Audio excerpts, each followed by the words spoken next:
Notre invité ce midi, c'est Delphine Houba, échevine de la culture pour la ville de Bruxelles. Bonjour Delphine Houba, merci d'être avec nous. Est-ce que comme nous, vous trouvez le temps un petit peu long ? Bah oui, la culture me manque, même si j'étais ce week-end dans nos musées, mais c'est vrai qu'on s'impatiente, on a tous envie de pouvoir retourner au théâtre, au cinéma, voir un concert, mais voilà, on y travaille. Alors, on va parler musée, justement, puisque vous avez voulu ouvrir les musées de la ville aux étudiants. C'est quoi l'idée ? Absolument. Donc, on a tous les jours des professionnels de la santé qui nous alertent sur l'état de la santé mentale qui se dégrade au niveau de la jeunesse. On a aussi des chiffres qui sont relayés par la Fédération des étudiants francophones qui nous alertent quant au fait que plus de 30% des étudiants supplémentaires ont du mal à faire face à leurs dépenses de frais de scolarité, de logement, d'alimentation. Et puis, on sait aussi qu'au niveau des CPAS, de plus en plus d'étudiantes et d'étudiants font appel à l'aide. Et donc, on a ici un constat assez important de santé mentale, de précarité et d'isolement chez nos jeunes. Et donc, c'est face à ce constat que j'ai, en tant qu'échevine de la culture à la ville de Bruxelles, pris la décision de prendre une mesure concrète pour répondre à cette jeunesse qui a aujourd'hui, comme on l'a dit, des problèmes de santé mentale et leur permettre d'offrir cette petite bulle de culture. Donc ça veut dire concrètement que pour tous les étudiants, pendant toute la semaine, l'accès au musée de la ville va être gratuit, c'est ça ?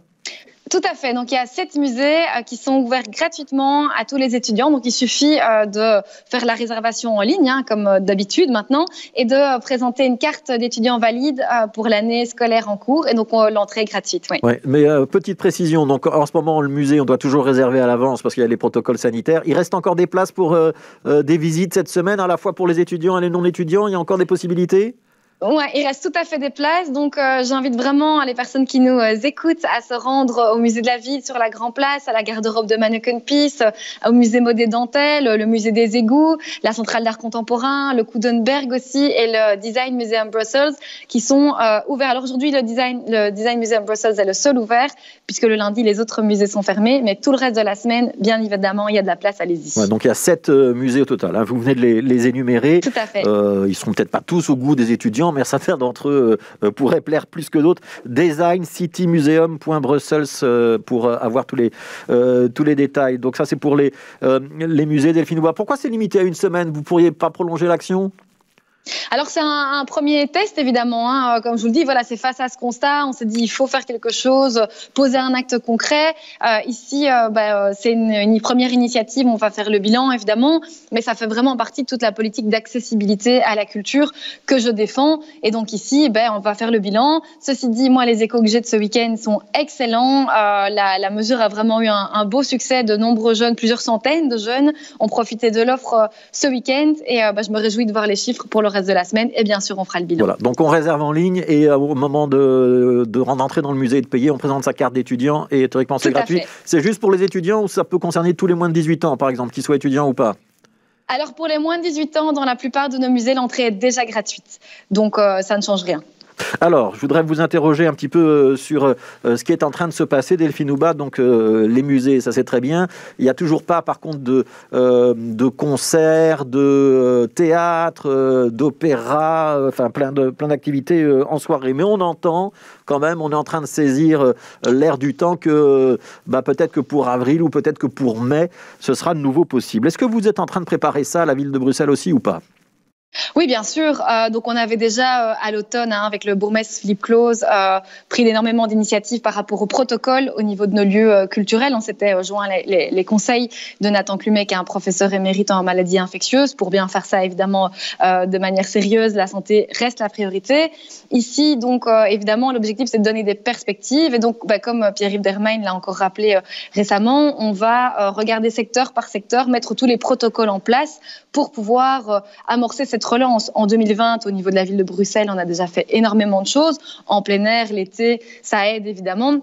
Et donc ici, évidemment, à la ville, on se tient prêt. Je suis en train de faire l'état des lieux, au niveau des lieux culturels de la ville notamment, sur ce qu'il en est de l'aération et de la qualité de l'air pour qu'on puisse être évidemment prêt au moment où cette relance sera possible. Alors Pierre-Yves Dermain, auquel vous venez de faire allusion, c'est le vice-premier ministre et ministre de l'économie au gouvernement fédéral. Ça veut dire qu'aujourd'hui, vous êtes en train de regarder théâtre par théâtre, salle de concert par salle de concert, qui pourrait faire quoi ? Est-ce que, par exemple, s'il faut équiper certaines salles d'un système de ventilation mécanique ou voire d'un purificateur d'air, hein. On parle beaucoup de l'air purifié par ionisation. Vous aurez les moyens d'aider les institutions culturelles ou les commerçants qui souhaiteraient le faire ?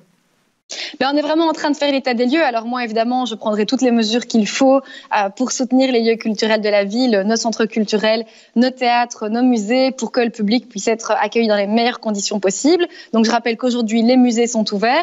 On attendra évidemment pour les autres, mais évidemment, au niveau des lieux, on va prendre toutes les mesures qu'il faut pour pouvoir accueillir le public dans les meilleures conditions possibles. Ça peut passer par un subside pour s'équiper d'un système de ventilation ou pas ?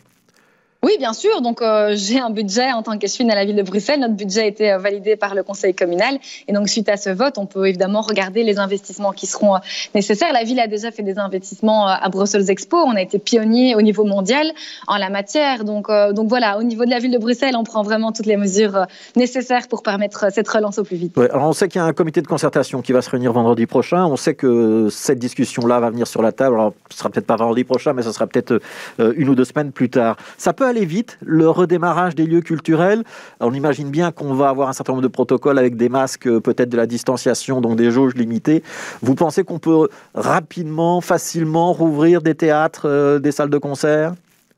Moi, j'ai bon espoir pour qu'on puisse viser une reprise vers Pâques ou vers le début de l'été. Et moi, c'est vraiment l'espoir que j'ai. On sait qu'avec l'augmentation des températures, évidemment, ça permet de lutter contre la propagation du virus. La campagne de vaccination a commencé. Et donc, oui, j'ai bon espoir pour que vers cette période-là, on puisse lancer les choses. Et je le répète, les protocoles à la ville sont prêts, nos lieux sont prêts à rouvrir. Donc, c'est une question évidemment de santé publique, ça reste évidemment la priorité, mais tout est en place pour que ça se passe correctement, évidemment. Ouais. Est-ce qu'on aura, pendant le courant de l'été, des animations en plein air ? Je pense au BSF à Couleur Café, ou est-ce que vous allez me dire, ça ne dépend pas de vous et c'est trop tôt pour répondre ? Est-ce qu'indépendamment de ces grands festivals, on aura des opérations de taille plus modeste comme celle qui avait été lancée l'été dernier ? Pour ce qui concerne cet été 2021, je peux vous confirmer qu'on y travaille déjà avec les équipes, puisque la ville s'est toujours montrée extrêmement volontariste. Et je rappellerai quand même que l'été passé, avec Hello Summer, on a soutenu plus de 600 artistes. Donc voilà, on est là pour soutenir aussi les métiers techniques. C'est donc très, très important. Donc il y aura un Hello Summer 2021 ? On y travaille, donc on l'espère évidemment, on verra la formule, mais je peux vous dire qu'on y travaille déjà, donc oui. Ouais, et Couleur Café, BSF, vous n'avez pas d'indiscrétion pour l'instant ? Les discussions sont en cours, évidemment. Il faudra regarder ce qui sera autorisé aussi par le comité de concertation, mais le secteur est prêt à repartir et le public en a vraiment grand besoin. Alors, une dernière question, Delphine Houba. On voit qu'il y a quand même des actions de désobéissance civile qui sont en train de voir le jour. C'était pas à Bruxelles, c'était à Namur. On a vu un guitariste organiser un concert ce week-end. On se dit qu'il y en a peut-être d'autres qui vont essayer de suivre son exemple. Vous les soutenez, les artistes qui font une réouverture un petit peu symbolique de leur lieu pour forcer un petit peu la décision politique, ou vous leur dites non, c'est pas la bonne méthode, attendez que les choses rentrent réellement dans l'ordre de manière légale?